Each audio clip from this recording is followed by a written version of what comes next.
Welcome to New York. We've been waiting for you, fresh back from the Big Apple. I'm Lazybed, and you're listening to Just Bleed Radio.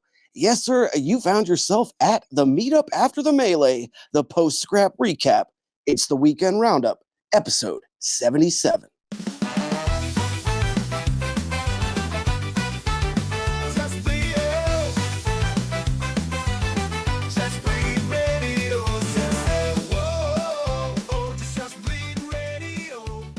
Now you're in New York, a concrete jungle where dreams are made of. What the hell is happening, bleeders? How great it is to have you all here on this fine post-pay-per-view Monday. Whew. One of only two remaining pay-per-views of the ESPN era, and folks, it was a doozy. Grab your McSorley's Dark Ale, a dollar slice, and put on your Timberlands because we got plenty to dissect from our night at the world's most famous arena. We'll go ahead and get things going here in a moment, but as we begin, do hit the like button and smash the notification bell. You could join us right back here, same bat time, same bat channel, every Monday at 7 p.m. Eastern. Speaking of us, it's fortunate for all of us. I don't do this alone, so allow me to bring in the fellas that kick it a cappella. My co-host, the best co-host a guy could have. The first cat is a cool customer with hot takes, but he ain't from no Great Lakes. Although he is close to coastal, leaving wood lice woeful. All the ladies want to wrestle when met with no special. Austin, our exterminator vermin hater, what is up, my man? That was quite a tongue twister. Yes, good. Very good. Very well done. I'm happy to be here. Fights are great. I remember most of them. I had to rewatch because I passed out. But we're here having a good time. It's raining like cats and dogs outside, so definitely happy to get back in the shed and do some podcasting. Let's go. Well, if the internet is any indication, you weren't the only one that was put to sleep by that co-main and main event, but that's neither here nor there. The other cat, though, he is the opposite of that. He is not a feline or equine, but he's a rare mouse that we find headed for the bar in a beeline. If you're drinking, he'll be right behind. It's the mouse in the house. Danger Mouse, what's up with you, dude? I'm very good, Lazy. I've got myself a nice glass of port to go with this smooth card that we had last night. Yeah. And also, it's pissing it down with rain here as well. But that's Yorkshire. That's just Yorkshire for you. Well, I guess to round out the weather report, it is also raining here in Cleveland. So it's the trifecta of shit weather. All right, guys. Well, obviously, there is a fuck ton for us to get into. So there's not a lot of time to waste. But I do want to let things build for a moment, just to kind of take a second and reflect before we get onto the actual breakdowns. So let's bullshit ever so briefly as the chat fills up here. And what I really want to ask you guys is simple. Give me one word from you to summarize your feelings on UFC 322. What do you think, Austin? You're a man of many words, but give me just one word to sum up how you walked away feeling. The word I would use is legacy. Interesting. Elaborate. Which, well, we had two champions well, I should say we had a champion dethroned and then a new champion crowned, but the legacy of that new champion has now exceeded expectations. And honestly, if you look at the co-main event, the legacy has now been established, written, and forever in the history books as one of the greatest female fighters to do it. Honestly, you wouldn't probably have said that anyways, but I mean, there's a point of where legacy says a lot about this card. And honestly, I mean, hey, what better place to do it than Madison Square Garden, right? Yeah, I hadn't thought about that really. That is a good point, though. That's going to be a pretty good transition for when we get to this main card here. But let me go second here because I'm going to be talking a whole bunch after this. I would say my word is revitalized. Yeah, my word's revitalized because I feel like me and the UFC have kind of been revitalized after last night, especially welterweight. But honestly, several divisions, they got a little bit of a shot in the ass and an ejection of life, I guess you could say, on Saturday night. We didn't just get answers, but in most cases, we got pretty emphatic answers. So there was guys and gals that really stepped up to make statements and stake some claims. And with things really wide open as far as opportunities, while the UFC makes this transition over to Paramount, and you got fighters aging out of certain divisions, it really opened the door for a lot of fun fights and possible matchmaking going forward. So I think that this revitalized things quite a bit. Nice. Yeah. Yeah. How about you, Danger Mouse? What's the one word that pops into your head when you think back on 322? Yeah, you two have obviously put a little bit more thought into this than I did. My single word is satisfying. I would have said very satisfying, but you only gave me one word, so it had to be satisfying. If you want me to elaborate on that, yes, expound. Yes, absolutely. Yeah, it's fairly self-explanatory. It was a very satisfying card. There were bits of it I liked, the bits of it I didn't like. But that's kind of the way a UFC card goes most of the time. There's always going to be a fight that you didn't get involved with for some reason. So yeah, it was a nice mixture of stuff. It was a very satisfying experience.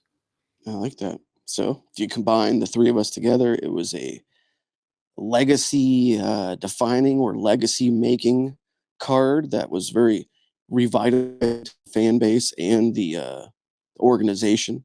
And it was also quite satisfying to I'd say all parties involved too, except for the losers. That's pretty cool. Yeah, maybe we'll have to start doing that more often. I like this. All right. Well, I'm excited to get into this with the two of you. So we're not going to fuck around anymore. We got a lot to unpack. We're going to get started here. And I would like to get started with a little UFC 322 by the numbers. This 322nd numbered UFC event featured 21 fighters coming off wins, 14 fighters on 2+ fight win streaks, 9 fighters on 4+ fight win streaks, 6 fighters unbeaten in the UFC, 5 fighters 9-1 in their last 10, 4 fighters 4-1 in their last 5, 3 undefeated fighters. It also had 2 super fights. And there's only one JBR to break it all down. So that's what we're going to fucking do. Shout out to the X account that I stole those stats from. I don't remember who you are. Nice. I love that. Yes. I was going to say and a partridge in a pear tree, but we're not quite at that stage anymore. They didn't have it in descending chronological order like that. I made it like that. So I'll take credit for that much. That's fair. All right. Well, starting with the big battle, guys, for the big gold, the war that went down at 170 pounds. I'm talking about the welterweight title fight between defending champ Jack Della Maddalena and former lightweight king Islam Makhachev. The 29-year-old Aussie JDM last entered the octagon when he just kept pinging the cunt back in May in a championship-winning UD over Bilal Muhammad. Half a year later, he looked to make his first defense against Dagestan's Islam Makhachev. Makhachev, now 34, saw his first action in 11 months after taking nearly a year off to bulk his frame up to the 170-pound limit. And bulk he did.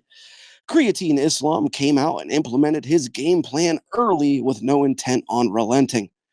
At the end of a grueling, grinding 5 rounds, Bruce Buffer would find himself shouting and knew as Habib laid 2 shiny gold belts across Makhachev's shoulders. Islam now ties Anderson Silva with 16 straight UFC victories and moves his career record up to 28-1. He obviously becomes one of a select few 2-division champions, albeit not simultaneously, because we know they don't allow that anymore. But perhaps most importantly, he also hauls in 35 fantasy points for Team Danger. Ooh, yeah, it could have been more. I'll take 35. Any questions about the size and strength of Islam up a weight class were quickly answered.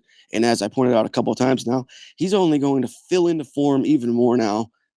Who knows how long he sticks around generally in his career, but his physique did look kind of puffy in this fight, which tells me he could still become even more imposing at welterweight once he starts rounding into form and really becoming a true full-fledged 170-pounder. Anyway, he managed to rack up 19+ minutes of control time here, and he also outlanded Jack nearly 5-1 on total strikes. That's fucking crazy. One fella I know enjoyed this one-way traffic was our very own Danger Mouse. A finish, as you've probably alluded to earlier, might have been nice, but you can't complain too much about a title-winning decision where you're never in fear from start to finish. So answer me this, and then you could talk about whatever you want. Okay. Is Islam Makhachev officially better than Habib? I hate this question. It's such a nasty one. It depends how you want to judge it. If you're talking, I mean, Islam now has more lightweight defenses than Khabib did. He has 4 versus 3. The thing he does have on his record that Khabib doesn't is that single loss. And we know that Khabib only lost, I think it's only in the UFC, but he only lost 2 rounds in the UFC through his entire career. Islam has obviously, I think he's lost a few more rounds than that. We've seen him bloodied up, which we never saw with Khabib. But he's now jumped up to a second weight division, and that puts him on a kind of a different thing. I can't put him ahead, but I can put him equal or 99.9% equal. Khabib is that the first guy that entered as one of these Dagestani wrestlers that came out of nowhere with his father Abdulmanap, and then he just destroyed everybody with that ground and pound style that he had, that relentless grinding style. And then we've heard all the way that Islam is the only guy who sometimes took rounds off Khabib. He's clearly a more rounded fighter. His striking is much superior to Khabib's. I would say probably his jiu-jitsu is a little bit better on the whole. And his judo, certainly, I think, might be a touch ahead of Khabib's. But I think if they had a fight, it's one of those fights that you would love to see. Pick them both up in their absolute prime and say, go at it, lads, and see who can actually win this fight. And I do not know what would happen there. I do not know who would win that fight. It's one of those that I would edge towards Khabib just because he's the older guy, he's the older brother, as it were. I know they're not actually related, but yeah. So yeah, hopefully that's some kind of answer there. It is. That's fair. Yeah, in terms of legacy, Islam's is slightly better just because of the double title win, and arguably he will have more of a shot at being GOAT than Khabib will have, because everyone questions Khabib's record, which I completely dispute. But yeah, if let's say Islam defends his title defends his title twice and retires with a 30-1 record, and then that puts him ahead or equal of John Jones, who is everyone seems to claim as the GOAT. And of course, I know there was that slight thing with Peds on Islam's thing, but I believe it was just a tainted supplement officially. So yeah, there's no drug issues on Islam's career. So I would put him ahead of John Jones quite happily. I'll happily do that. So yeah, just going on to the fight though, Islam looked absolutely as cold as ice waiting for the fight to start. It was just another night's work for the champ. It was a fight, I think, that was defined by the very first strike thrown. Islam blasted JDM's leg, and he went to that weapon fairly consistently. He threw a total of 10 kicks in the fight, landed them all, 3 in the first round, 2 in the second, 3 in the third, and 2 in round 4. Didn't need them in the round 5 because also JDM was so hiding that damaged leg that he couldn't actually get a shot at it. He just took him down instead. Compared to the co-main where we saw, we're going to get to that eventually, but where we saw an obvious size difference, that was not present here. Islam was just as big, just as strong, and probably faster too. He did not show a single sign of fatigue. And when Javier said this was Islam's best camp, we know that coaches always say that, but I think it's very easy to believe in this case. We had first takedown was a single leg attempt, followed by a nice little trip. Jack's down in the middle of the cage. The round ends with Herb Dean rigorously enforcing the rules by giving Jack a warning for an illegal up kick.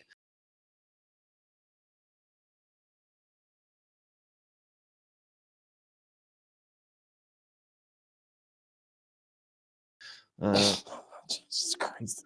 Great job, Herb. That was so bad. Anyway, go ahead. Yeah. Round 2, Jack initiates the takedown. Great fight IQ there, Jackie boy.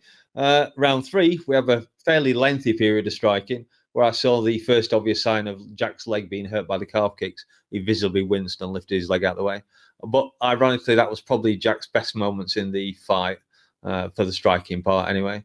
But then we had a perfect blast double that even had this grappling heathen, myself, declaring just how good it was. That was a beautiful thing that I watched.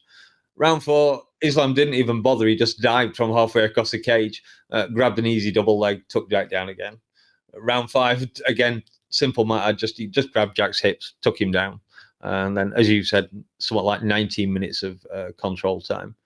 This was Father's plan employed exceptionally well. I think a lot of the time Islam was actually winning the striking battle too. JDM might be the best boxer in the UFC, but this is MMA, brother. It doesn't matter. It's that constant weakness boxers have. They plant that front leg and then a good kicker blasts it into tiny pieces. And I think if you looked at pictures of Jack at the start of each round, you can see him physically and mentally deteriorating. Probably not helped by the inane advice he was given by his corner. I think one of them came, the issue is you're not moving your feet. No, mate, the issue is you're getting your ass kicked. He said, wake up, Jack, and just hurt the cunt. Hit him in the body hard, smash his face. Yeah, okay, buddy, that's great advice. So constructive, yeah. Yeah, exactly, yeah. And it was a corner that was strangely missing Craig Jones after the first couple of rounds. All credit for him for giving Jack the elite defense against Islam's constant Darce or Bravo choke threats, depending on how you want to call it. But his claims to have solved Dagestani wrestling, I think, can now safely be ignored. Send Jones Dagestan 3 years and forget. Oh, goodness. Yeah, I mean... That was a good line. I think Islam actually used it in the post-fight thing. Yeah, he did. He told Craig to his face. This was, just let me quickly finish up there, a very similar fight to when Hamzat beat DDP. Not quite as much control time, a couple of minutes less, but definitely more proactive, actually looking for a finish, which was shown, I think, by Herb not standing them up at any time. This is one of those fights, if you hate it, if you thought it was boring, that's fine. I can't say it was super exciting, but it was the pure dominance, the shattering of an 18-fight win streak that was done with such ease. Poor old Jack hadn't lost in over a decade. No wonder he looked gutted. This was a guy moving up 15 pounds in weight to take a second belt, equal Anderson Silva's 16-fight win streak, as you said, Lazy. It's the most emotional I've ever seen him. Obviously meant so much to him. The dream of his life completed. And as you said, it gives him the thing that Khabib never had. Khabib, I had it written down already. Khabib will always special for being the forerunner of the Dagestani invasion and for being unbeaten. But Islam just has a chance to create an amazing legacy. And yeah, that's me done. Amazing job. Kind of feel sorry for Jack, but there are levels, man. There are fucking levels in this game. Yeah. One of your best breakdowns ever there, Danger Mouse, especially that end, because that's a lot of really good points you made there and a lot of great things to touch on. And you could just see in Jack's face, I mean, early, and it only got worse, the defeat and how downtrodden he was. And there's actually a clip, I think I'll probably send it to Dave or whatever, but it's his corner talking to him, and they're telling him what to do. And even, like you said, the cornering was horrible. Number one piece of advice, JDM, get the fuck out of that camp. Go somewhere that's going to actually give you some actual constructive advice during a fight. But nevertheless, his corner was talking to him, and his response was just, yeah. What the fuck is that, bro? Like, you damn near ought to have thrown in the towel on him, because that dude didn't want to be in there. And he was demoralized. And man, like, just like you said, for Islam to move up and to do this and to look so fucking good up here and to be able to do everything he did before and then some, like, all credit to JDM and Craig for the defense against those chokes that have put out, some great guys in this sport. But, it's just his ability to implement his will against other grown men, other pillars of the sport, and just be able to do what he wants. And like I said in the preview show coming into this, like, I really do think that this was Islam 2.0 unlocked. Like, he may be approaching 35 years old, or he might be 35 at the moment. But he's 34. Okay, yeah, he is just fucking, like, not cutting down to 155 is the biggest fucking blessing ever. And you saw the emotion pour out of him, as you mentioned, Mouse. And I think that was that was a life stream being realized. That was uh, the further cementing of Father's plan, and it was also him achieving something that Khabib never did. It was him finally kind of stepping out of Khabib's shadow completely. Like, yeah, I might have a loss on my record, but brother, look at my title defenses. Look at my ability to go up a weight class and capture a second belt. Like, just phenomenal fucking shit, and a legacy created by a camp that I really don't know if this will ever be duplicated. I don't know if anyone's ever going to be able to quite match what this Nurmagomedov clan has accomplished. It's fucking crazy. But Yeah, just quickly, as you said, he didn't look like solid muscle like he has looked in the past. There's definitely his physique yeah, could be slightly improved. Not that it needed to be, obviously, but JDM clearly looked better, like physically and in better physical shape in there. JDM looked like he was chiseled out of marble. Like, yeah. he looked phenomenal as far as his shape. But so yeah, there's room for improvement even physically still at 170 to continue building into that welterweight frame. And you know, on Jack's behalf, I think he might have got injured at some point. I think he might have tweaked a knee or something might have happened because he was grimacing and wincing at the slightest bit of like top pressure from Islam and just like visibly making faces, no poker face whatsoever. Like, this hurts. Like, and you don't usually see that from a guy that's tough as fucking dog shit like JDM. So I don't know, but we got to pass this microphone along to our guy Austin here because Austin, man, I mean, along with getting outclassed here and possibly injured at some point in the fight, JDM also received some of the worst corner advice ever between rounds, and we've kind of touched on this, but these gems like just go hurt him and show me the animal. What the fuck kind of coaching is that? Like, what kind of cornering is that? This is a championship title fight. This isn't motivational speech. What's going on here? So Austin, answer me this, and then the floor is yours. Was this the worst attempt at a first title defense ever? And who's more to blame, Jack or his team? Ah, it's definitely up there. I wouldn't say it's the worst because he showed some life in the third, but even then, like you said, it's just like you know what that is? That's just the this gym probably not being there. Like, yeah, you took a fight against Bilal and you went the distance with him, you outboxed him, and you proved that you can handle a decent grappler, but you did not handle a world class grappler and a world class fighter, unfortunately. And he met somebody that did not give a shit about his previous accolades and did not care about the size difference. And like we said, this this uh, this Nurmagomedov clan just showed what greatness is. And unfortunately for Jack, he kind of had to find out, the hard way. Um, there's there's a point in every coaching sense that you should understand, hey, if my fighter is not responding, I have to find a way to get to him. And unfortunately for Jack, you can see that it wasn't getting through. Like you said, like, yeah, okay, all right. And they're no longer giving technical advice because technical advice is not working. They're trying to breach his mentality, pierce through the negativity that he's putting on himself, because at some point there is a thing where you actually have to just fucking be mean to your guy and get him to get the fuck out of his slump so he can get back in there and execute whatever it is that he needs to do. Because at certain points in the fight, he had this like, shit, okay, he's got me. Oh fuck, I just made a mistake. And when you see that and your athlete is in there just struggling, finding, just a fucking straw of hope.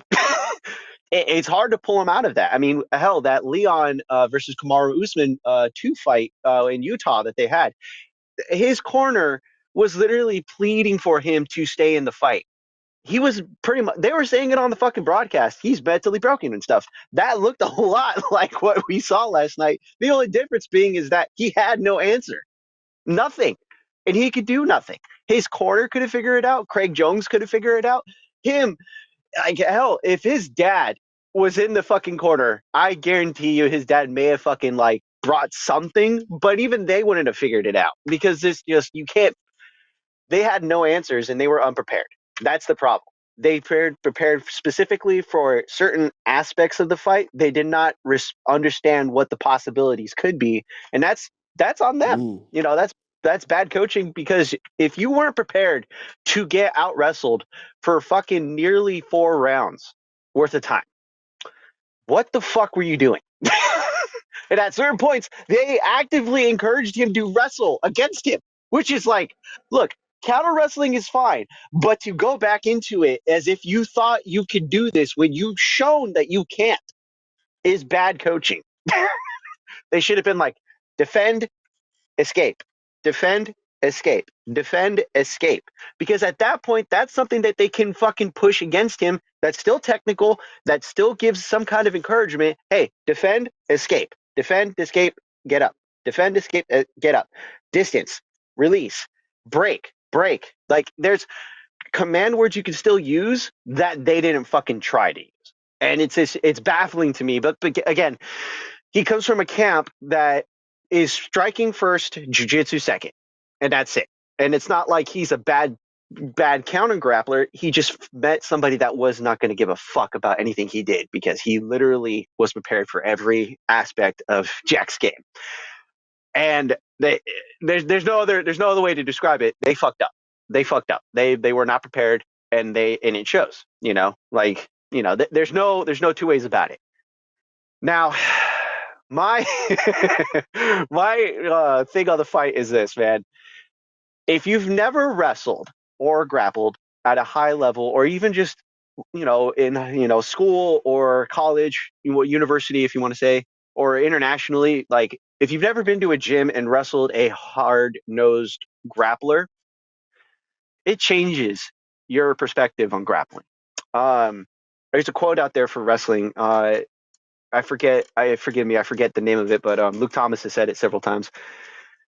When you see your opponent mentally and physically change, the more you beat them, it changes.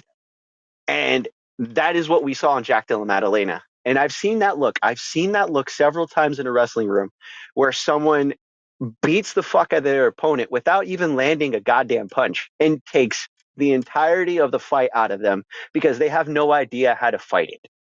It is the most dominant thing you can do to somebody because it changes their mentality from that point forward. They are no longer the same person after that moment. You can see it in his face. He has never been here before. He has always found ways to win. And the moment he no longer had answers, he was broken. Plain and simple. By the 4th round, you can see his face. He was broken. By the 5th round, he had given up. And that is something that you never want to see in a title fight because that says I had nothing else to give. And I still have to fight. that to me was like the most impressive thing about this was it's like, yeah, when Islam was at lightweight, you could just see like fighting that like we saw with Dustin Poirier. Dustin Poirier pushed him to the brink. Like we saw with Volkanovski, he pushed Islam as best as he could in the first fight, and you saw that play out. And he still figured out how to get through the fight and push himself to get to the victory because he's fighting world-class guys. Not to say that Jack isn't qualified. He's a champion. It is what it is. But he had never faced anybody that can do that to him and never faced an opponent that can put him on his ass and just dominate from bell to bell from minute 1 to the 25th. And that's impressive in its own right, especially in a title fight. And the thing I would also like to add is looking at what Islam was doing in this fight and the fact that Mal said, never got stood up for inactivity because unlike Khamzat, he actually looked to finish the fight. He looked to pressure. He looked to look for avenues of dominance and damage, looking to submit, looking to counter whatever he was going to get. And you can see it. Chimaev should take fucking notes on this because that's how you have a measured, calculated approach that still dominates. That's what you're supposed to do as a fucking world-class high-level champion. That's what excellence looks like. That's what a fucking champion does. That is who Islam Makhachev is, and god damn it, am I here for it. Also, speaking on his physique, he looked like a guy who just wasn't cutting down to like lightweight. Like if you remember Max Holloway Yeah. as a lightweight, his first time there when he fought Dustin Poirier, the night of the crazy 2 title Yep. fights. He had the puffy body. Yeah, he didn't look like a true lightweight because he just kind of like looked like he was a featherweight, just not cutting to featherweight. And Islam looks like that. Now he has 15 pounds to add to that, and realistically, like he has time to mold himself into whatever. And I'm gonna be honest, man. Jack might have been the best striker in that division, maybe, and he handled him on the feet as well as just made sure he nullified anything he could do. And that says something, especially at a fucking 15-pound difference, right? Like there was a sequence, and I'll say it right. I think we talked about it earlier, but there's a sequence when he just gets this beautiful fucking double leg, and this rich fucking couple, is sitting in the fucking audience. I loved it. I love this so much because as a wrestling fan, this is what I fucking love seeing because people who don't like grappling as much, they get fed up with it because it's like, it's not like I watch it. It's fucking MMA, dude. Like Mal said, this is MMA. This is mixed martial arts. Learn the martial arts. God damn it. And they look and see Jack get taken down, and they just throw their hands up like, "Oh, come on!" Like you can't. And then one of them is pointing at the cage like, "Oh, you can't do that." You can't do that? And it's like, no. Like, what do you mean? What do you mean? Of course you can do that. And I mean, I gotta be honest, man. Like, this is like as perfect of a execution of a plan and just performance that I have ever seen. This is why I choose to cheer for and watch Islam Makhachev, because he is excellence personified. As far as how you take championship fights, this was probably the best performance he's ever had. And it's up a fucking weight class. You know what I mean? Yeah. Well, God. Yeah. If I can just throw in one more thing, a couple of things. There were a few people before the site saying but Bilal, that's why Jack was going to do okay because he'd fought Bilal. And some people were comparing Islam and Bilal. And I said it on the previous show. There is no comparison between these two. And that was proved. And what you just said there, Austin, about taking Jack's soul, that immediately made me think of Khabib when he smashed the fuck out of Conor. And he genuinely took his soul. He was never the same guy after that, I don't think. Yep. And I wonder if we will see that situation with Jack now. I hadn't thought of that. Good point. Excellence of these Nurmagomedov clan guys. Just to take a look at Khabib and Islam alone, you're talking about an MMA record of 57-1, 10 UFC title fights, 3 hours and 16 minutes of UFC control time, and 37 combined finishes. I mean, Jesus. Those two dudes alone. I mean, come the fuck on, guys. Come on. But from one excellent fight and a couple of excellent fighters to another excellent fight and more excellent fighters. I guess you could call it excellent. But it is our next fight to discuss. Either way, it is the second title bout and second super fight to dig into.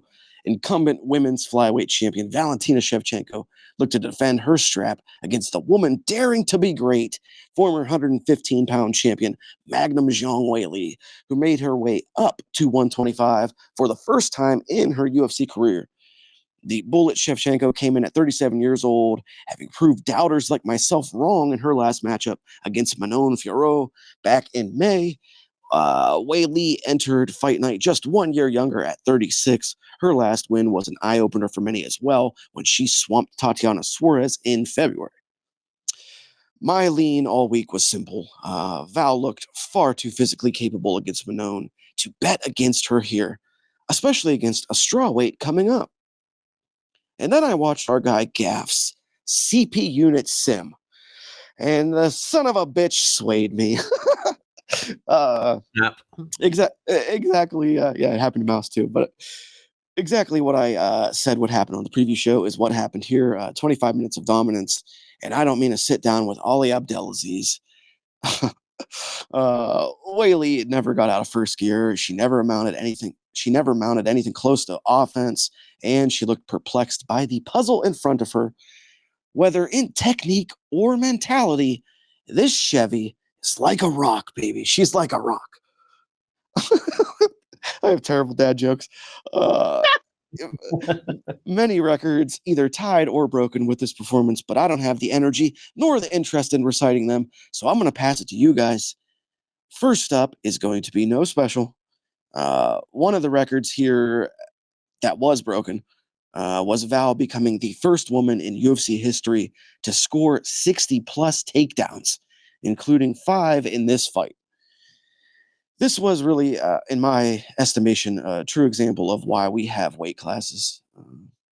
You can go ahead and you talk about the fight and whatever you want, but answer me this first. Is Valentina the most dominant 125-pound woman fighter ever? If not, what the hell does she have to do to become that? Because, I mean, come on, man. At this point, what the fuck? Well, I know Mouse is going to have something to say about that, but At present, well, at present, at present. yes, currently there is no one at 125 that matches her dominance as far as legacy and the amount of just consistency that she's had. And truth be told, even that trilogy she had with oh my goodness, I can't remember. Alexa Grasso. Alexa, yeah, Alexa Grasso. She even then, like there was arguments that she didn't lose because she lost to the better fighter. She lost the fight just because she threw it away, and that was kind of the crazy part about. Yeah, they had it. She gets caught because she gets caught on one thing that she did specifically, loses a controversial draw, or has a draw, and then just dominates her in the third fight as if, hey, one person wasn't prepared and the other person completely over prepared. And I would say, if you're going to give me a word to describe Valentina, it's over prepared. That's because she literally planned every single attack that you could even imagine as a counter to the counter to the counter for what Wei Li was doing. It was beautiful to see because even like I shit you not, the UFC did this thing, and I know you guys saw that too, where they just like did this quick montage of like Wei Li getting like the wind knocked out of her real quick. You know, like the little leg kicks or the body kicks, the body shots that she was landing, and you could just see Yeah. you can see Wei Li reacting to them in real time, like uh, uh, uh, uh. Like it was funny to me because I'm like, oh god damn it, yeah, I forgot. She's extremely limited. And it's not that Whaley's a bad fighter. Matter of fact, she's a really good fighter. They have the same record now as far as wins and losses.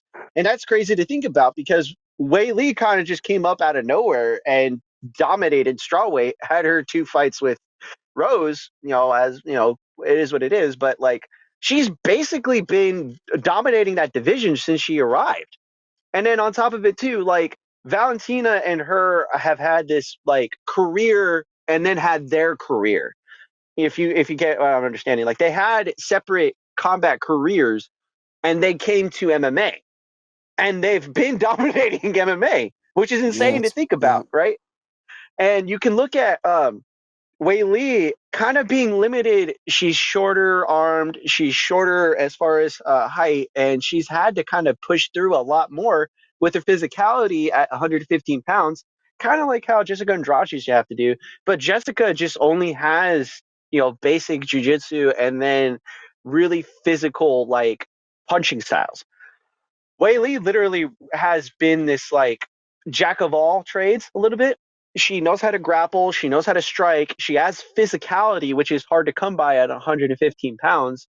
And she was literally no match for their greatest women's flyweight in history currently.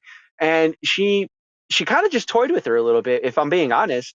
Like Wei Li would come in, and because she doesn't really have a range game, she'd try to crash, and Valentina would set up these beautiful counters, knee to the body, elbow to the face. Here's a couple of jabs as she's walking in. Here's a low kick, turns her around completely, hits her again with the jab. She's forcing her to just reevaluate her entire game plan on the fly, and you cannot do that when you've already kind of lost a handful of rounds. Like she would take her down, counter her. There was a moment where she literally just picked her up and put her down, and Whaley could do nothing. And that was kind of a crazy thing to me because Whaley is usually the one that's putting people on the back foot, putting people in dangerous situations, or just having to make them fight out of positions. She was the one person who literally could not figure out what to do against an opponent who had completely prepared for every single aspect of her game plan, and it showed. And that's kind of the crazy thing, is that this was as one-sided as an elite title fight could look. Mm. Aside from Jack Della Maddalena. but that was the thing, is like you knew that this was either going to be over early or just one-sided.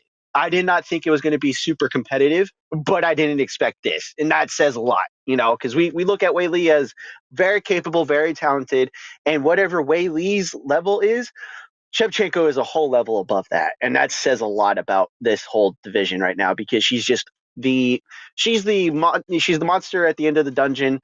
She is the fighter that sits on the mountaintop that says, "Come and take my title if you dare." And then if you take it from her, she will make her fucking life miserable, and then make sure that you never have a chance to fight her again. So, you know. Hey, you know what? Congrats to her, man. Her legacy is set in stone. You can't take that away from her. I mean, if she was to ever go up to 135, she could probably take on the title, but I wouldn't recommend that. She's already got this, Mhm. man. She's got more. She's got more talent than a lot of the girls at 135, anyways. And if we're gonna be honest, man, there's no reason for her to go anywhere else. She's fine. She could honestly fight like this for another 5 years and still maintain the dominance. And then by that Yeah. point, Mouse's favorite fighter can come over. Oh.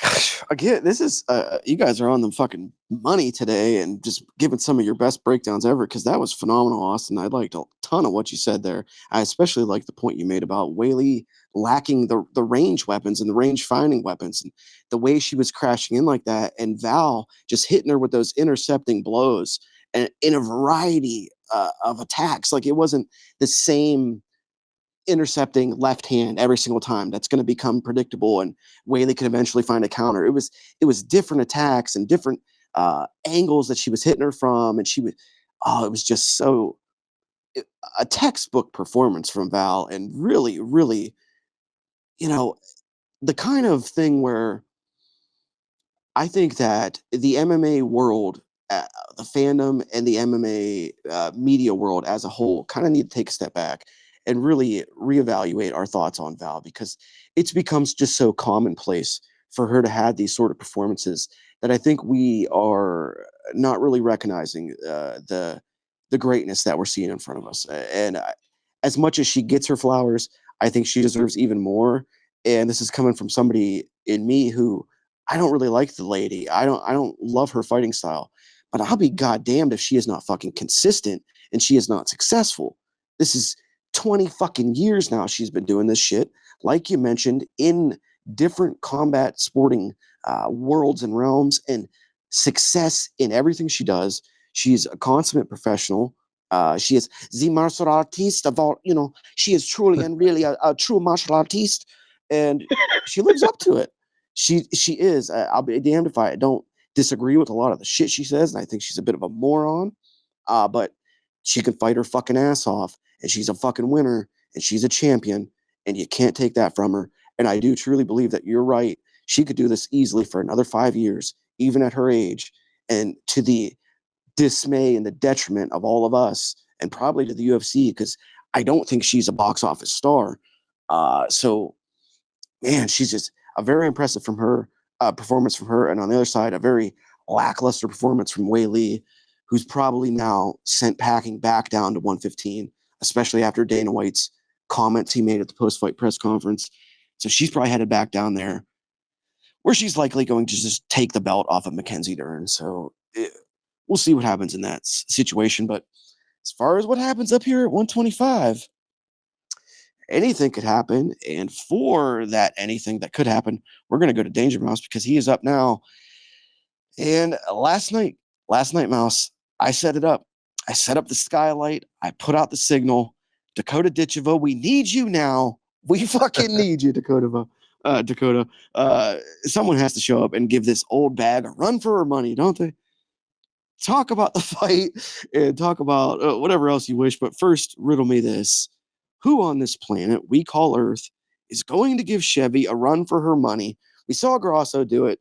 Is Dakota truly our final hope? I'm struggling to think of anyone else, to be honest. The next one up for I did look at who she could fight next, and it's looking like it's going to be. Let me check my notes there. Yeah, Natalie Silva, and then Erin Blanchfield as backup. I don't know. Blanchfield probably might have the wrestling to cause us to not struggle so much in that situation. Silva's very dangerous. She's on quite a fight win streak, I believe. I haven't got a record in front of me. But yeah, you know who it is. I think Valentina should be very glad that Dakota's stuck at PFL for a couple of years. I thought she'd most likely be retired, but you guys seem to think that she might hang around that long, which would be amazing. Yeah, please, because by then Dakota should be 20, 21 and 0, even more experienced than she has been. More time in the cage, although she doesn't like to spend a lot of time in the cage, which is why we love her. So yeah, I think she would give Val a problem now. Obviously, I'm a huge fanboy for Dakota, so I think she'd beat Val right now. She's bigger, she's stronger, she's younger, and she's faster. And we've seen what that does to people. But yeah, for the fight itself, this might sound, well, it is going to sound hypocritical because despite it being very similar to the main event, I didn't have a lot of praise for this fight. It was a completely dominant performance from Valentina. She gave Wei Li absolutely nothing. Wei Li couldn't get anything going at range. And once she stepped too far into the pocket, Val was, as Austin said, setting traps, and she would just slip in an underhook and then eventually take Wei Li down. And then it was just overpowering top control. The size difference was very evident, and it was making me nervous for the main event. It was one of Dana's pals, I think, that said there's a reason we have weight classes. Yep. And for this fight, it clearly was a significant factor. But I'm afraid this fight just sucked the life out of the main card. We'd had the Nickel KO, BST KO, Prates KO, Morales KO, and then we had 25 minutes of dominant dullness. So yeah, I'm afraid I can't sing praises for it. And you said back to 115 for Wei Li, and can give the belt back to its rightful owner. And yeah, sorry guys. Well, actually, quite pleased because we've been going on quite a long time already tonight. Yeah, all I've really got to say. Yeah. I mean, it's not too much you really can say other than the fact that Wei Li looked really bad at 125.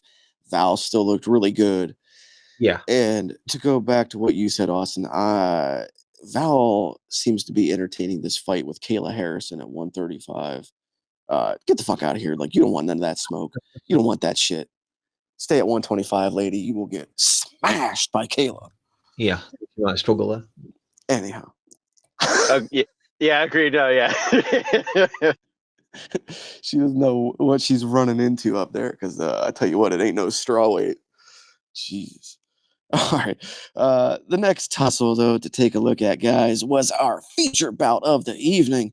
And for it, we ventured back to the welterweight division, this time to watch the pairing of the number 2 ranked, Ninja Turtle-backed, tatted and jacked Philly boy, Sean Brady, squaring off with the number 8 ranked, tall, long, and lanky, Ecuadorian executioner, Michael Morales. Morales, who is Team Dave's 3rd round fantasy draft pick, last fought back in May, like many on this card, when he pummeled old Gilbert Burns. Big Back Brady, no affiliation to the JBR draft, saw his last action 8 months ago in March when he submitted Leon Edwards with a guillotine choke that pushed his hairline back an extra inch.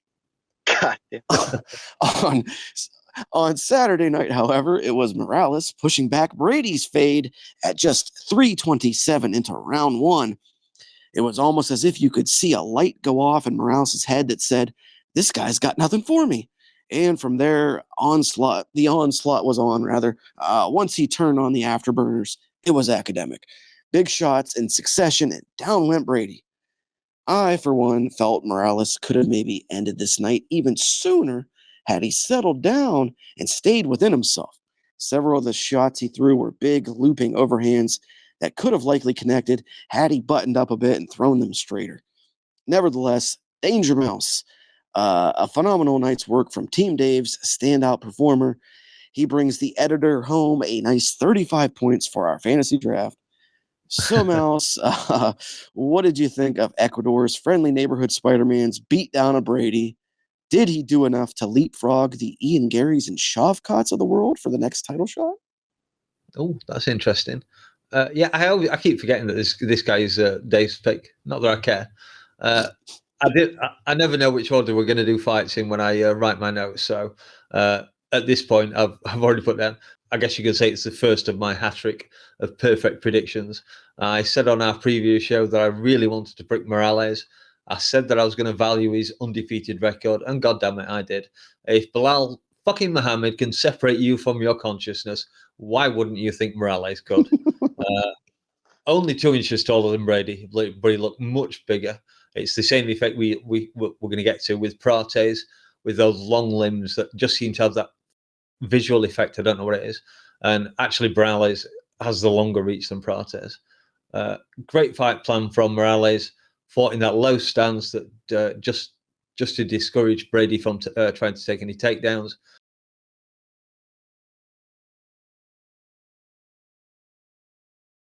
And it really works because Brady only attempted one, which failed, and that came after he's had his head rattled.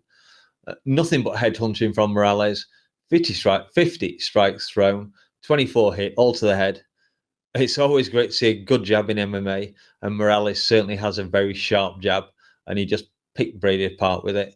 Hurt him in an earlier exchange, but he didn't rush him for the kill. He kept calm and just dismantled Brady. I know, yes, as Lazy said, he was throwing those looping shots, and DC was criticizing him for throwing these looping shots, saying, "Oh, straighten up, don't throw so much power, you'll get him." And then what was it? It was a looping overhand right that clipped Brady's head. And then it was an uppercut that sent his skull into the canvas, and that ended the fight. And I think this fight dragged the biggest reaction from me. I was shouting pretty loudly when he finished Brady.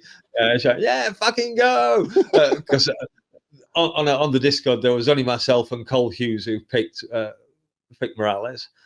So yeah, pretty smug about that one. And I did do a bit of thinking about what could come next. And I think Brady, he should actually fight Joachim Buckley. They're both on a loss. On a loss. No one wants to lose two in a row because that's just one step away from a trio losses. Just ask Leon Edwards. So I think that'd be quite a good fight. And for Morales, presuming Shavkat comes back early, we could see another battle between two undefeated guys. We had Shavkat fighting an 18-0 guy, and now we could have him fighting a 19-0 guy, which would be pretty sick. And of course, there's the other fight that he just fights Prates, which would be pretty sick. I don't think he's going to get the next title shot. Welterweight is absolutely loaded with talent, and it's been shaken up tonight. Exciting times, and I would say, is this now the best weight class in the UFC? Is it now better than lightweight? Yeah, I was gonna say, man, like it's like they say, welterweight is so hot right now. Boy, is it! It's fucking on fire. I would say probably. I mean, I've kind of been of that opinion for a little while now. I think welterweight is better than lightweight at the moment. I think the amount of young talent, fun talent that they have, guys that just seem to have a lot of upside. Yeah, and some great points there, and great breakdown there, Danger Mouse. I liked the way you pointed out Morales' stance. The stance was just phenomenal from him last night. The low center of gravity, the ability to keep kind of a crouch and a hunch so you're ready for that takedown attempt, but also to remain long and still remain able to be springy and have that pop on the strikes. Really love to see it. The guy is huge for welterweight, just massive for the weight class. So that's the only downside with him. I don't know how long he's gonna be able to stick around, but he looked fucking great. And he's got guys like Jed Meshew making some pretty bold claims, because Jed Meshew thinks that Michael Morales beats Islam Makhachev right now. He could do. We've seen what he can do if he lands his fist on the end of your chin. Yeah, I mean, he's got a lot of power behind him. That's yeah, I don't know. I said it's a hot take. It's a bold claim. Yeah. I don't know if that's the case. It's possible. I'm not saying he would. It's just it's possible. Yeah. Yeah. I mean, and if he comes out in that same stance, which I have a screenshot that I'll share that may make the show. It's just a basic screenshot of that low stance and the distance that he was able to keep between himself and Sean Brady. And I mean, there's a fucking lake in between those two. So it's no wonder that Brady couldn't shoot and get in there. But yeah, just really, I liked this fight. I thought this was a fun fight. I kind of liked until Brady got knocked out. I liked what I seen from both guys. I thought it was a good, fun scrap. So, yeah, man. As far as Sean Brady goes, though, he just can't seem to catch a break. The Bilal Muhammad loss in 2022 was a real setback with some extenuating circumstances for Sean. He had travel issues to the UAE, and he had physical ailments going into that fight.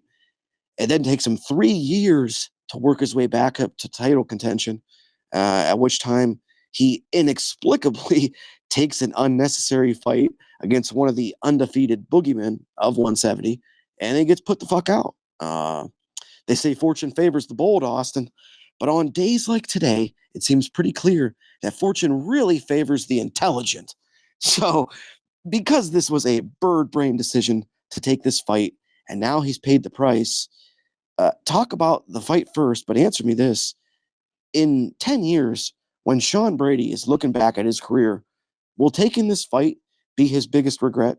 He was right there. He was on the brink of a shot at championship gold, and now he likely finds himself once again 2 to 3 years away from a title opportunity, and that's at best. So what do you think here?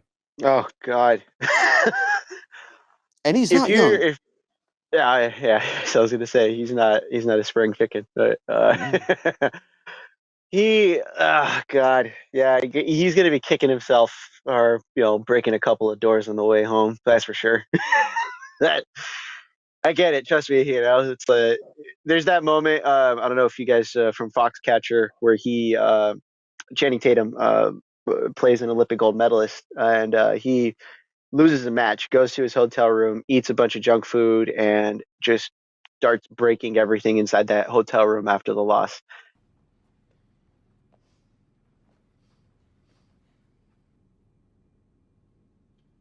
And that I would imagine would be Sean Brady tonight because he knew what was in store had he won.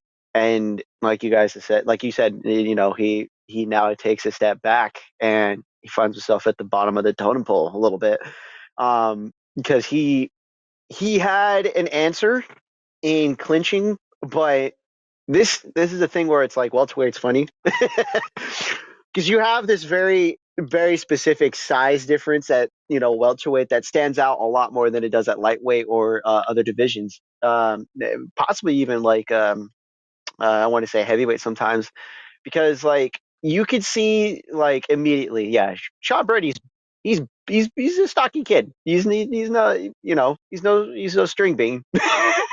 But then you look at Morales and you're like, oh shit, that's a big kid. He's a big kid. That's for damn sure. And because he has a background in wrestling, and you can see immediately like he looks like a wrestle boxer that learned MMA. And that was the kind of the thing that stuck out to me because it's like, okay, the stance was immediately a tell. Sean Brady likes to kind of get up in your grill, get underneath your arms, and then look for the takedown however he can, whether it's pushing you up against the fence or finding a takedown in the middle of the cage. He doesn't really have a ton of offensive weapons. He has a decent amount of grappling tools that he can use. But when someone is also a capable grappler such as Morales and knows how to take those away from you, immediately you can see the difference in the fight. Because Sean Brady's circling around and he sees that, okay, this guy's got his long stance. He's got his arms up like he's about to fucking street fight you. And Sean Brady's like, shit, I don't know if I was ready for this. Because it's different when you have a training partner who's willing to give you looks. It's different when you go into the cage and your opponent immediately shuts down your offensive weapons, because he had nothing at the distance, and you can see it because the minute he throws those overhand looping shots, it startles Brady. he gets hurt like not too long after like their initial contact, and you can see him just like, oh shit, oh shit, oh shit, and you can see Morales just like trying to get a little crazy with the striking. He kind of gets a little sloppy. That's how you know he's not like a traditional striker, because you can see it. And then Morales kind of backs off a little bit. He realizes that he's going to get over. He's going to allow his opponent to get away from the striking. So he's like, okay, I'll take a step back. Brady starts finding a quick left hook that starts to land because Morales kind of charges in looking for like a straight shot, looking for offense, but he's kind of missing. And it just kind of pisses him off. And you can see Morales like, you son of a bitch. And Brady does it again, checks him with the left hook, and he ducks back out, and, Morales comes back in one more time, and you can see Brady's just like, all right, I got this. Okay, I got something. And then Morales said, no, you fucking don't. Boom. He just fucking dinks him. And you can see Morales just like, I'm not letting you get away this time, buddy. And he just fucking pummels him against the cage. And you could argue that the stoppage was a little early, but it was fine because the minute Brady was on the mat and he's like looking up at the ref, and you can see like, yeah, I'm done. I had nothing for him on that. Yeah, he wasn't And it's arguing like, that stoppage. He wasn't arguing. No, absolutely not. And I think that's the thing is like Brady knows he was going to face him at some point. He figured I face him now. He's the biggest test. He's the dark horse of the division. I take him out now. I don't have to worry about him later. The problem is when you do that, you are opening yourself up to the possibility of being kicked back. And he did. He found that out the hard way. It sucks for him. I do want to say this. Welterweight is stacked. Welterweight is legitimately one of the best divisions right now, aside from like bantamweight and middleweight. And lightweight is kind of like in a funky position right now because we don't know what's going on with the title. We don't know what's going on with the contenderships. We just had a lightweight fight that played out, but like, it's not in the best scenario that it could be, or best health it could be.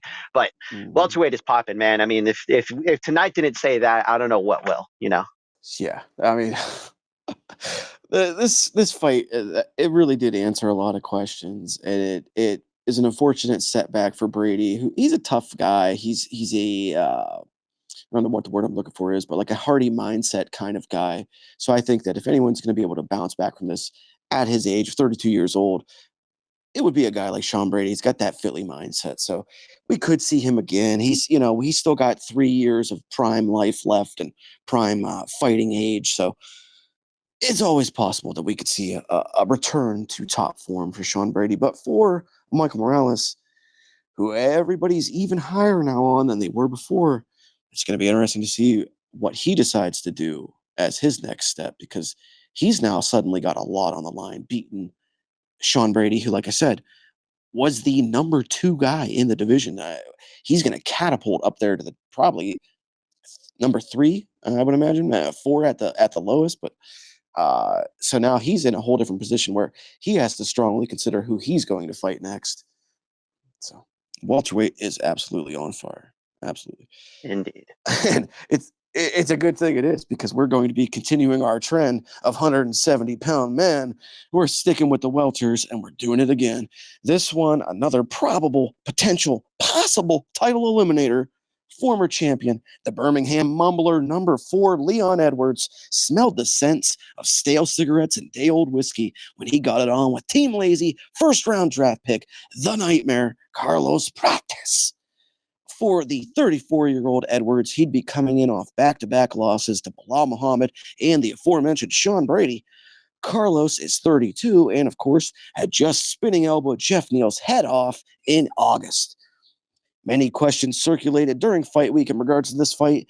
Which Leon Edwards would make the walk? The listless, disengaged Leon, who requires constant pep talks, or the fiery, motivated Leon that defended his title in the rematch versus Kamaru Usman? Had Father Time finally caught up to the Brit? Questions equally abounded on the protest side. Would this be more of the Carlos we'd come to know and love for his go-get-'em style and crazy knockouts? Or would it be another case of him stepping up to the next tier at 170 and falling just short like the Ian Gary fight? Well, Austin, I think we can definitely say which protest showed up now. The one who scored me the maximum possible 35 points for Team Lazy. Woohoo! Oh, fuck off. God damn it. I didn't Despite make a single point back with my main event win. despite what some people claimed on our preview show, it was not a good night for Leon Edwards, a man who woke up inside of a nightmare and got put back to sleep. At 128 of round 2, it was a shotgun blast left hand to the face of Leon that quite literally took him off his feet. Beautiful accuracy, full extension, and incredible timing by Carlos as he pulled a Luke Thomas and caught Edwards between the beats. Directly as he was trying to switch stances. Credit to our editor, Dave, for pointing that out. But yeah, folded Leon like a fucking lawn chair. So that's enough boasting and relishing for me, though, because we need to move this along. So let's toss it to the man who felt so strongly that this fight was Leon's to win or lose. No special. They can't keep letting me get away with this. I must have put in the call to my shadowy friends in New York to get this result. What's going on here? Talk about this fight and what the fuck is next for Leon Edwards, who went from champ to dropping 3 in a row. Well, it's a tale of two I should say a tale of 2 rounds, which almost they're mini fights, right? And the funny thing is, I had forgotten that Leon can get chinned. If you remember the Nate Diaz fight, where he got a little lazy hook and got wobbled in the 5th round after walloping him for 4.5 rounds, right? And then nearly gets knocked out at the end of the fight by Nate Diaz, who instead of trying to win the fight just points at him and laughs.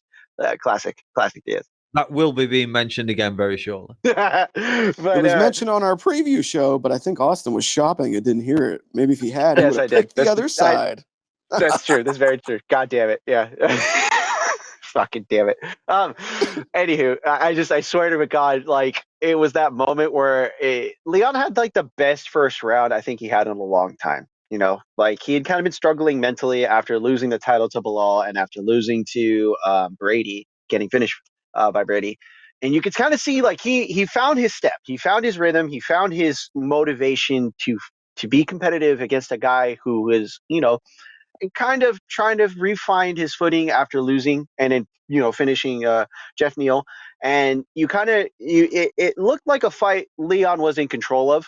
And you could see that. I mean, there's that one moment where it shows Pratt is kind of like being whatever about getting punched in the face, kind of like, this is fine. And, like, he looked like he was on his way back to his winning ways. And unfortunately, he took that Leon approach of, I'm winning, I can take moments to kind of give myself time to think. And as he's switching stances, he does not see the punch coming. And Prates just fucking unloads this rocket of a left hand that goes straight through his guard as he's moving backwards, which is not what you're supposed to do against a really talented striker such as Prates, who's got the range and the power to put you on your ass with just a fucking slip of a jab. Like, he took the moment and forgot who he was fighting to say, I can take a minute to take a break. I can relax between these moments. I can give him the benefit of the doubt that he won't hit me from here. And you cannot do that at the elite level regularly. And he kind of let that slip. That's why you're supposed to just move at an angle that gives you protection, but at the same time, you can still see your opponent doing what he wants to do, and you can prepare for it. Leon took the foot off the pedal and forgot where he was for a second. And that's where you can tell, like, okay, yeah, he's not the elite guy that we used to think he was. And Prates, for his credit, just kept his composure, did the weird, thing where it's like, yeah, I'm here. I'm a Marlboro man who will drink whiskey before and after the fight and then go back to partying the weekend. So, like, yeah, I mean, it sucks for Leon, man, because I thought he had the moment kind of figured out, but he let it slip.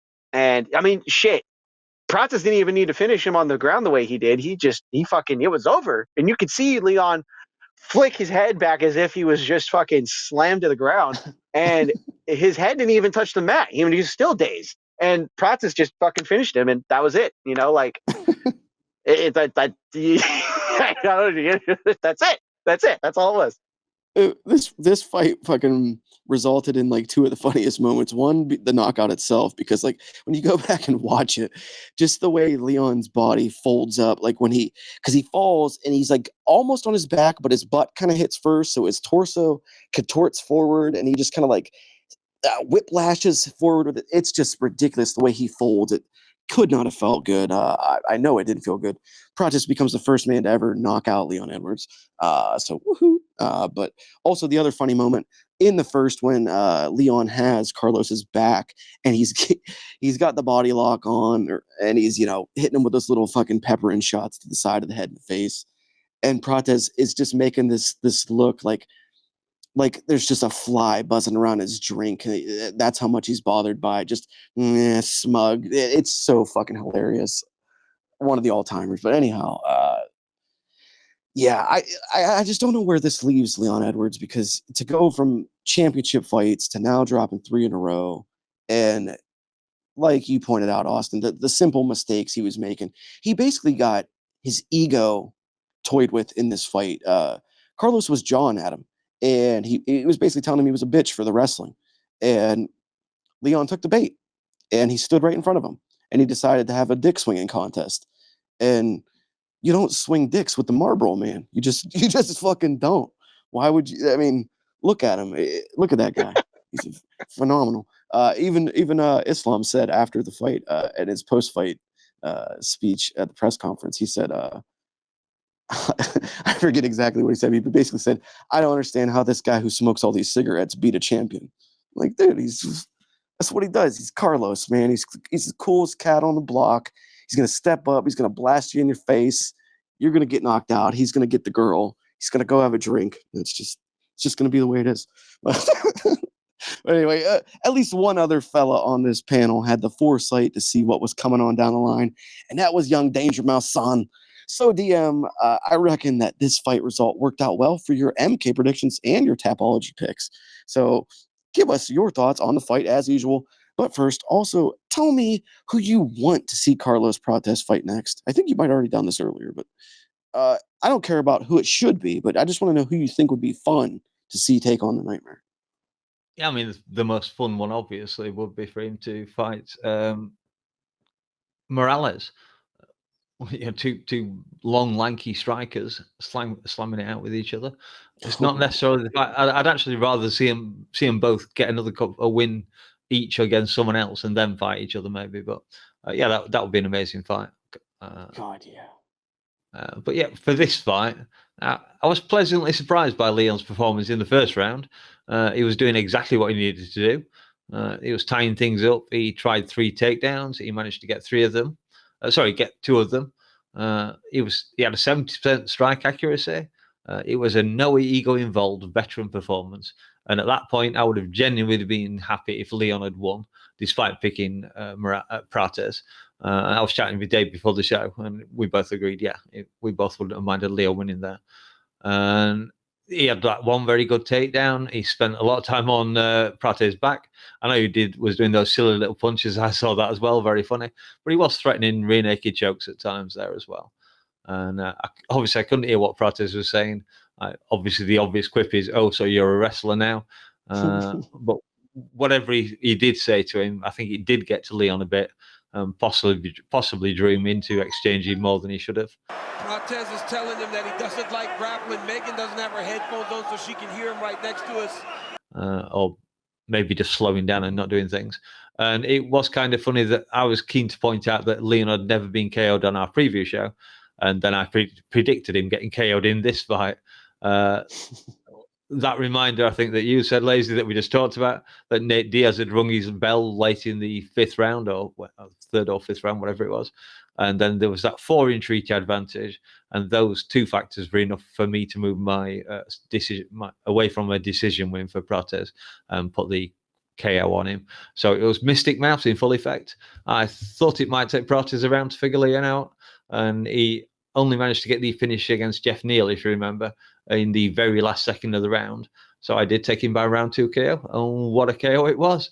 It seemed to take Leon completely off his feet. As you said, he must have caught him in the middle of stepping, but it left him laid on the floor looking up with these same glassy eyes that Kamaru had after the headshot dead kick. And we're laughing in the chat, or I was laughing in the chat, because we'd just seen the Bo Nickel amazing KO, which we might get to a little bit later. And it was like, Bo Nickel, I'll be having that KO of the night. And it was, no, Carlos Prates. Oh, hang on a second, just hold my Marlboro. We're not done here. But yeah, an amazing KO. It's got to be up there for one of the KOs of the year. I haven't got a list of current ones. But the state of welterweight, we have a new champion. We have Bilal versus Gary next week. Edwards and Brady have both lost this week. Shavkat is still missing, but it seems likely we'll see him next year. He was a cert for a title shot, but after being missing for a year, he's going to probably have to have a warm-up fight before he gets a sniff of the belt. Usman wants a shot, and Dana has been glazing the hell out of him. That would be a great legacy fight for Islam. And yet we know Usman is way past his best, but the name has value, and we know that unless you're a pretty hardcore fan, most people won't even question the dates. And it was Austin's word for how he felt about this show, this fight, legacy. So yeah, there you go. Yeah, and you can add to that list of welterweights Yaroslav Amosov, former Bellator champion, that's recently entered the UFC testing pool and is anticipated to be making his debut in the coming months. So that's another big addition to welterweight. Welterweight is just fucking ridiculous right now. This may be the healthiest the division has ever been in the history of the UFC. And I don't think that's even really going out on a limb to say that. Hopefully they don't kill all their contenders by not making them. It just has one problem in it at the moment. Can I say Colby Covington? Oh, we're going to feed Colby too, or drive him out. Burns, isn't Burns up there too? Is still in the rankings? Yeah, well, it's kind of not a bad thing, because that just means that there's a couple more old guys to get weeded out to give some spots to these young dudes that are coming up. Because I'm sure we could find a couple other 170 guys that could fill those slots. Colby can be let go for the promotion for all I care. Colby's 11, Gilbert is 12. Yeah, let some young guys come up and fill those 11 and 12 slots. Ooh, exciting. Mike Malott, we like him a lot. He's at 15 now. Oh my God, it's nothing but fucking. It's a fun division. It's a fun division, man. It is. Yeah. It is.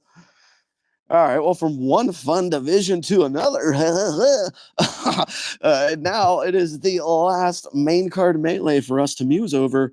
This is the lone lightweight fight of the pay-per-view portion of our night. The Battle of the Bennies, number 9 ranked 31 fight veteran Beneil Dariush had his time under the MSG spotlights when he battled with number 13 frequently infected Frenchman Benoit Saint-Denis. As of this writing, the God of War BSD seemed to have come into the fight infection-free and having won 2 in a row, most recently when he roughed up Mauricio Ruffy 2 months ago. Benjamin Button, who is now nearly 57 years old, also got a W in his last bout when he beat Hanato Moicano in June. Unfortunately, though, Benny D would miss weight for this bout and thus forfeit 20% of his purse to Saint-Denis. Along with that 20% of his money, he would also donate a portion of his brain to the masses, as we all bore witness to a 16-second execution.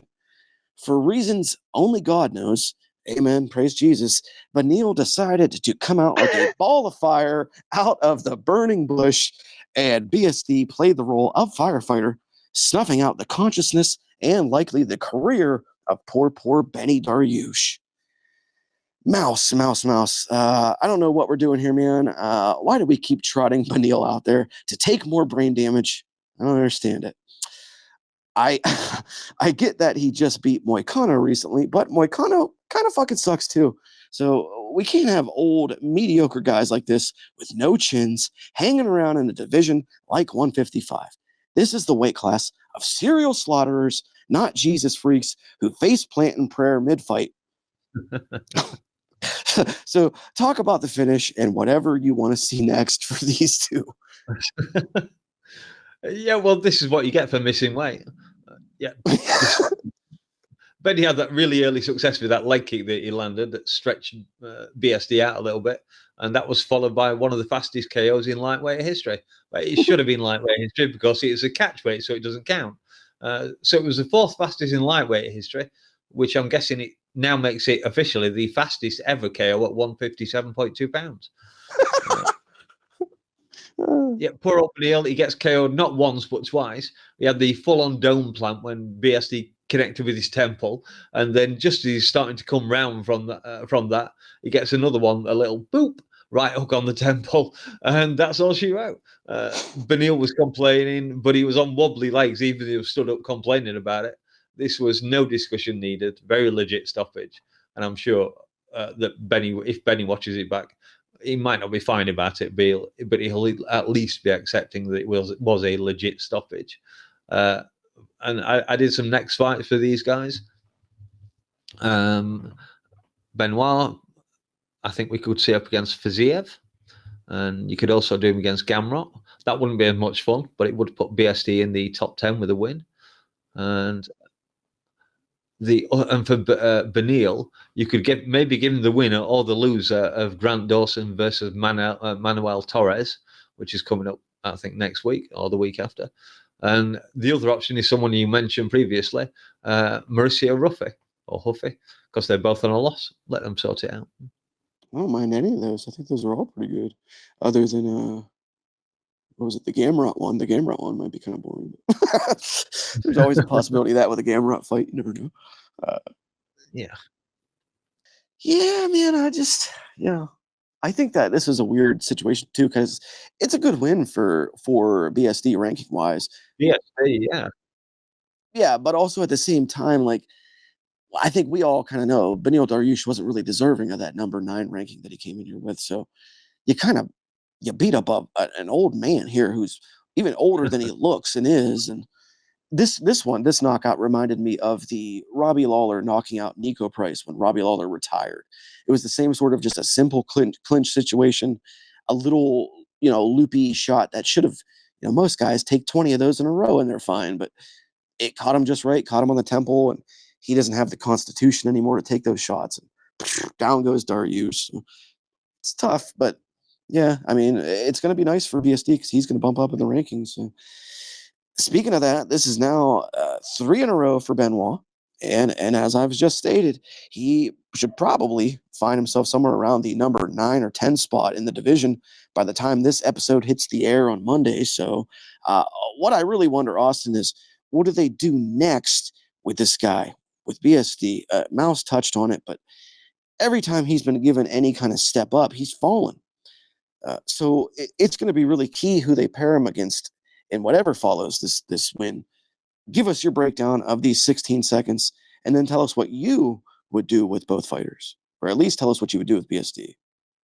Oh God. Okay. Well, first let's say the fight.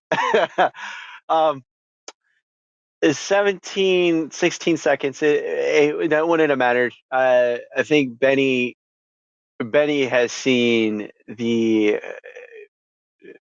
door on his career close, and I'm not one to say guys should retire because we don't need to see them take, ridiculous amounts of brain damage and whatnot. I'm more like, hey, look, you're no longer giving a good effort, and you're no longer capable. You may just need to just kind of put down the gloves, because if you can't compete with the elite, even just guys who are just outside of the elite, it says, something about it when a guy who we kind of,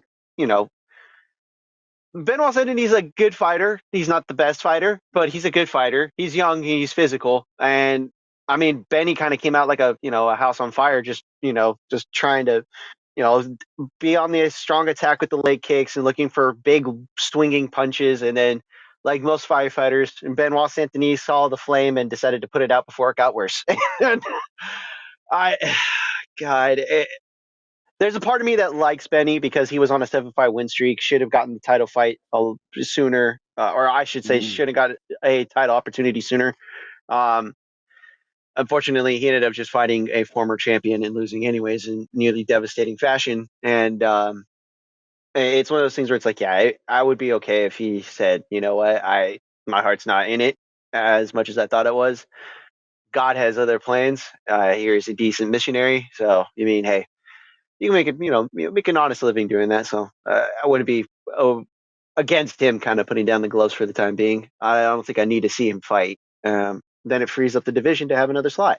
Yeah. As far as Benoit, there's a point where yes, he has stepped up twice and lost twice. The Moicano situation specifically, as bad as the beating was in the first round, all he had to do was actually get a takedown, and he would have won because Moicano's shoulder was completely destroyed, if you remember correctly. Mm-hmm. Mm-hmm. All he had to do was find a takedown or stand with him, and his shoulder would have just disintegrated. Or I think it was also his clavicle or some shit. Anywho, it's interesting because he's getting to the point where he's young enough to wade out some of the older names in this division that would have given him problems. Like right now, you could probably put him against Charles Oliveira, and it would probably be a decent fight. And he might fuck around and win on that one. I'm not sure, honestly. You have Max in the division now. You have Dan Hooker floating around in the ether, throwing off bare knuckle fights. There's a lot you could do with him. There's just not a ton of time to give him. That's the problem, Hooker's fighting Sarukian next week. Oh, I mean, after that, that's what I mean. My bad. Yeah. Like That's what I win, lose, or figured, draw. Yeah, like there's people you can give him that could still give him opportunity to be in the top 10 and then top 5. He's young enough to take the step backs and then actually continue on, and he might be able to wait another year or two, and he might be a number 1 contender. If we're being honest. Yeah. But honestly, it could happen. The way that things shake out so rapidly in this division sometimes with lightweight's kind of it's a conundrum of a division because sometimes things get clogged up. They seem to move very slowly at the top. There's like a bottleneck. And then other times it seems like the clog comes loose and it's like a rapid flow of change. And we could be coming up on a pretty steady flow of change in the lightweight division. And BSD is finding himself right in the mix of that with this win. For Benny, I do agree that it wouldn't be a bad call to hang him up or lay the gloves down, however you want to phrase it, because the guy's got a family. He's got a wife. He's very invested in that world. And brother, you keep sticking around. This is going to get ugly. This is going to get real fucking ugly because that wasn't pretty. And, you keep testing it. You keep burning the candle at both ends. You're going to get somebody's really going to get you and you're going to get seriously hurt. So get out while you're ahead. That's my thoughts there. Which is a shame because, like you pointed out, Austin, he was on a tear at one time, and it's another case of a career kind of mismanaged. And look where he finds himself now. But as far as matchmaking goes, and this is the last thing I'll say on this before we move on to wrap this show up, it's never going to happen. He would never agree to it, he being the other party in this matchup. But the matchup that I would love to see, that my heart wants, I would love to see BSD versus Justin fucking Gagey. That's Jed Michaud as well, wasn't it? Imagine the violence. Did Jed say that? I think so, yeah. I could be wrong. I thought he said that on the post-fight show with Mike Keck.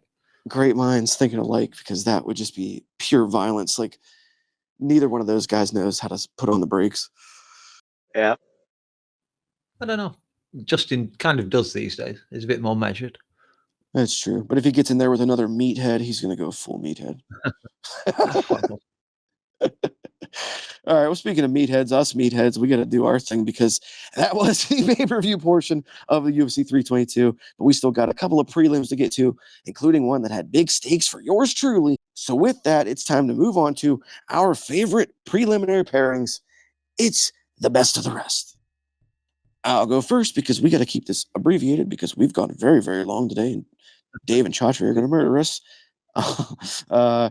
It's we got a couple that we must discuss, and let's get these out of the way. The one that I was waiting for, my personal fight of the night, the strawweight matchup of my 6th-round fantasy draft pick, Fatima Klein and Angela Hill. Easy work. Easy work, baby. Never in doubt, never in question. She's fast, she's mean, she's not a girl, and she's inching ever closer to womanhood. She is Fatima Klein. My only wish is that Angela Hill had a little bit less of a chin, because that last head kick that landed to end the third, I believe it was, would have fallen many lesser women. Either way, 15 more fantasy draft points for me, which bumps me up to a grand total of 415 points. Jeez. Anything to say on this fight? Anything to say briefly on this fight, guys? Not a great deal, no. Good performance by Klein. She brought me a very nice 75 points on the Topology League, because this was obviously going to be a decision. So yeah, maybe time for Angela Hill to leave it behind. Austin, what do you got on my gal? I could be a hater, which I can vouch I can be. But no, she looked good, man. She looked good against a classy vet, and she put the work on her. And yeah, fuck you and your draft team. And not to be in the business of retiring fighters here on JBR, but this could be another situation where, Angie, it might be time to consider, hanging him up. You're damn close, ever so close to a career 500 record, and I feel like you're a better than 500 fighter. So get out while you're still above that threshold. That's my advice to her. Ditto. Okay, and then yeah. And secondly, the other fight that I have to bring up, also because of its impact on our draft, another women's bout. This one would be in the Dakota division of 125. It was Team Dave's 5th-round draft pick, Erin Blanchfield, and she was looking to earn her first fantasy points of the year against Tracy Cortez. And after a somewhat slow start, rack 'em up she would. With just 16 seconds left in the second round, Blanchfield would manage to wrap her pythons around the pencil neck of Cortez and squeeze out all of her lip filler. That's right. She squeezed her so hard. She squeezed her so hard that all that was left on the mat was a puddle of Botox and false eyelashes. Not quite that impressive, but still 25 points for Dave and Chaudhry. Let's go. Woo. Anything on this fight, guys?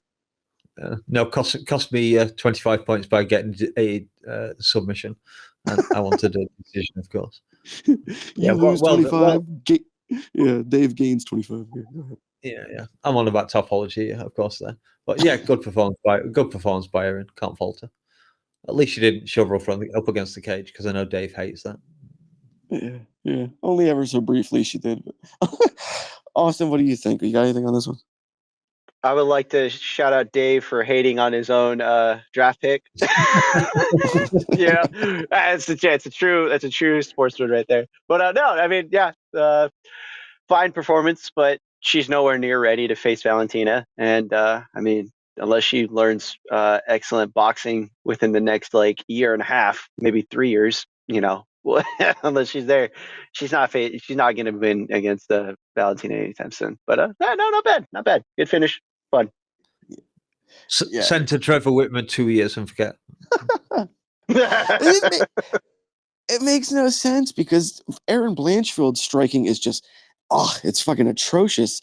And then you look at her, partner in crime, my girl Fatima, and her striking's fucking phenomenal. So I don't know what's going on there. Like the disconnect between those two, you need to sync it up more in the training camp, because you're both together. So what's going on here?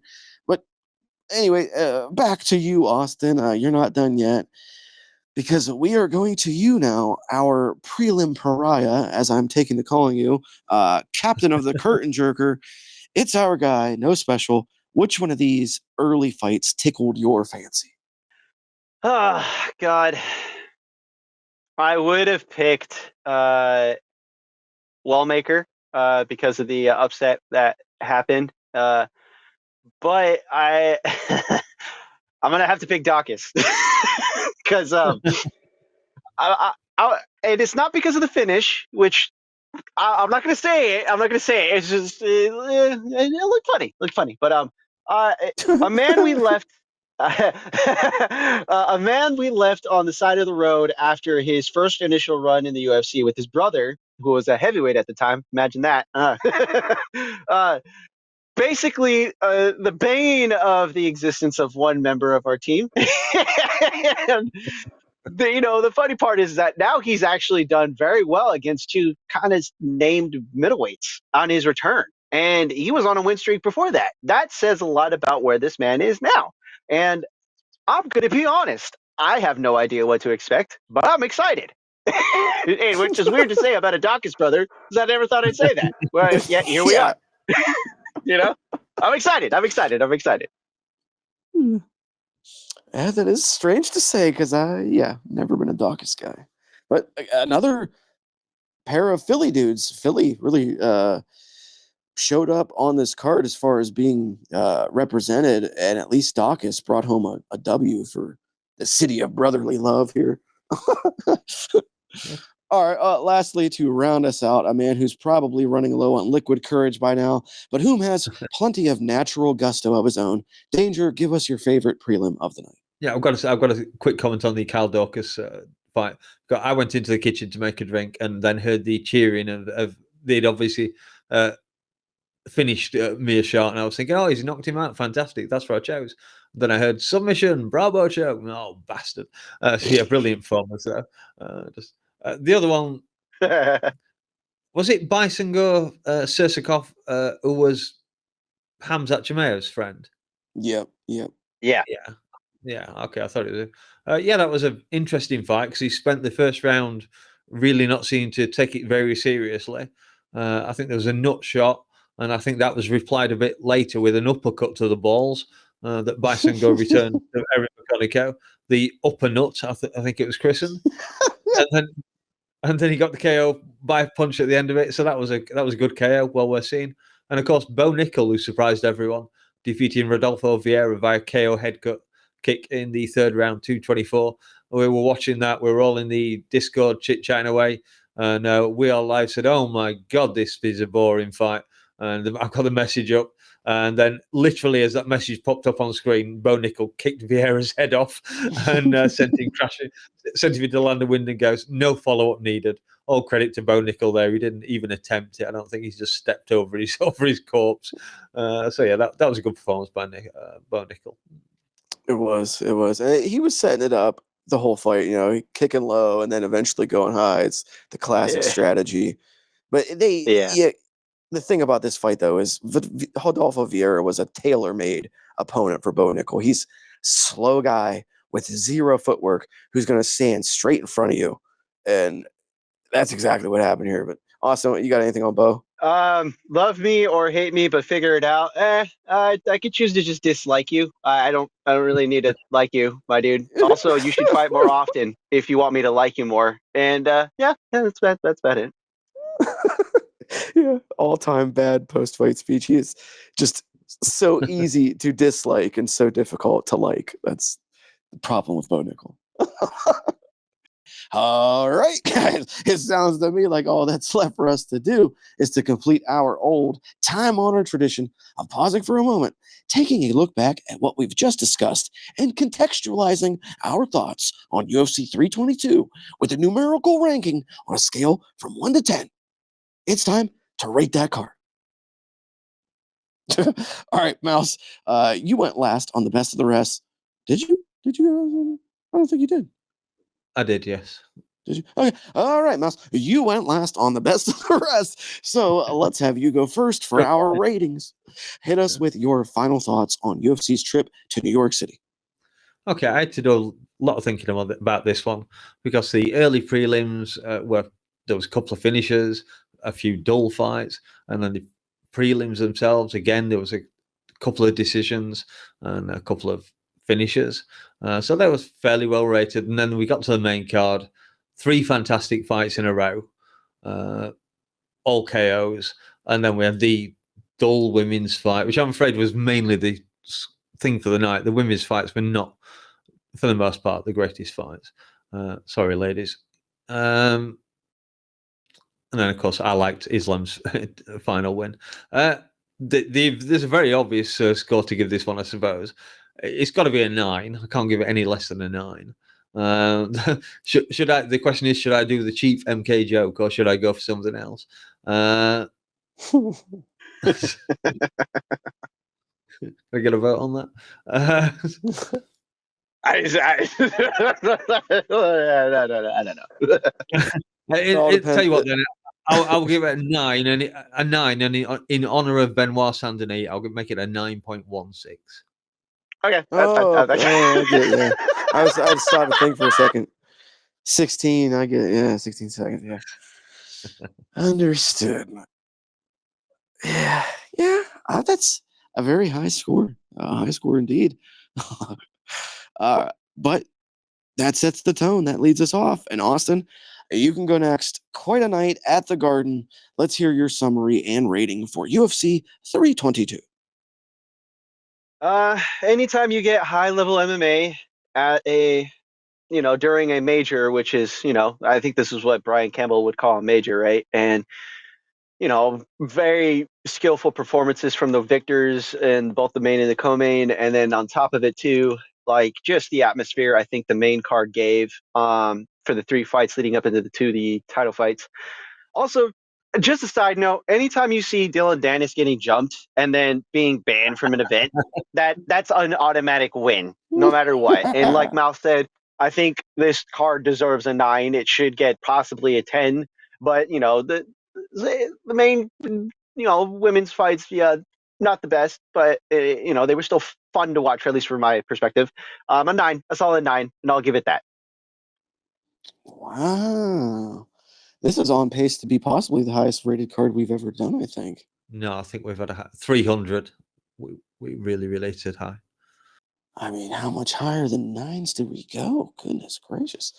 Well, I've written... Go ahead. You got something? No, I was trying to remember what Austin gave. I know he was very generous on that one. Goodness. I feel kind of put on the spot here. I've got nothing written down, so I got to freestyle a little bit, but a fun night of fights, a really fun night of fights. Even the ones that were slower paced and went to a decision, I like to see that high level dominance. This was the difference in this and the Chimaev DDP fights of the world was even in the main event where you had an Islam dominating Jack for 5 rounds. I felt like Jack was still trying to do something. He was still trying to at least move from the bottom to figure something out. And Islam was most certainly working from the top. He was fishing for submissions. He was delivering, albeit small, he was still delivering ground and pound. So like Val was a little bit more of lay and pray, but on the feet, she was doing her fair share. She had some nice takedowns. So like, I feel like even in the more tedious fights of this card, there was still a lot of fun elements to examine and look at. And there was also stakes. This card was chock full of stakes and storylines and just the things that people who watch a shit ton of MMA really look for, because you can get good fights, fun to watch fights just about anywhere. But to get really high quality, high stakes MMA that's got actual repercussions going forward, it's kind of hard to come by in this day and age. And we had that in spades on Saturday night. I really enjoyed the card. I enjoyed all the finishes. I enjoyed the fights for my draft picks. And man, this was a really good night. I feel like I'm going to I got to give this a 9. Yeah. Dylan Dennis got fucking kicked out, barred for life. John Pork was in the building. John Pork was fucking raining down blows. Yeah, this is a 9. This is a 9. Damn. What a card, guys. What a card. Woo. Sure. Fucking to look forward to. Yeah. We got a lot to actually look forward to coming up. Some good things coming up just this next week. And speaking of next week, whoa. Before we go, watch where you're going, because I'm talking over here, huh? Before we leave New York, let me get some of this accent out of me. All right, Bleeders, it's been a whole bunch of fun banging out this review of 322 with all of you. But as with all good things in life, this too must end. If you've enjoyed your time here, then make sure you like the video before you bounce, because we're bouncing right back into it next week for UFC Qatar, or is it Cutter? I don't know. But it is headlined by Armand Sarukian and Dan Hooker, and it's hosted by our very own DM. So join us back here next Monday night for that episode. And until then, they've been Austin and Danger Mouse. I've been Lazy Ben. And we'll be seeing you. Peace. See you guys. We out of here. I need a drink.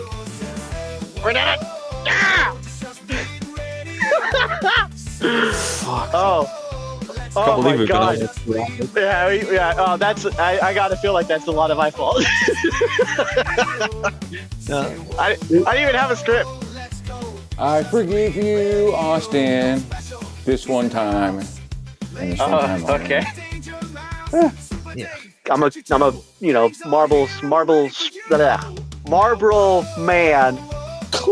Although he is close to coastal, leaving wood lice. God, this is so hard to say. I pulled a Danger Mouse. Take. Save that. Save that, please. Ouch. Sunday Night Scuffle, John Pork edition.